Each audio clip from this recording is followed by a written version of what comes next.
আমরা যারা কোরবানি করব, কোরবানি করার ক্ষেত্রে কোরবানির পশুর কত বছর হওয়া জরুরি? যদি কোরবানির পশুটা সবচেয়ে বড় হয়, যেমন ওট, সেই ক্ষেত্রে কত বছর হওয়া লাগবে? ওট হলে সর্বনিম্ন 5 বছর হওয়া লাগবে। যদি 5 বছরের আগে যদি অন্য সময় জবাই করা হয় তাহলে ওটের গোশত খাওয়া যাবে, তবে কোরবানির ক্ষেত্রে সেটা হবে না। তারপরে আছে গরু। গরুর বয়স কত বছর হওয়া লাগবে? গরুর ক্ষেত্রে সর্বনিম্ন 2 বছর হওয়া লাগবে।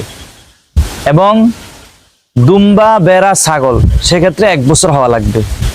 তবে গরুর ক্ষেত্রে যদি আমরা গরুর যে বাজারে গেলে আমরা যারা বিক্রি করার জন্য, ক্রয় করার জন্য যারা যাব বাজারে, তাহলে আমাদের একটা লক্ষণীয় বিষয় হলো, অনেকেই বলে যে গরুর দাঁত দেখে কি আমরা বয়স নির্ণয় করতে পারবো কিনা? হ্যাঁ, পারবেন।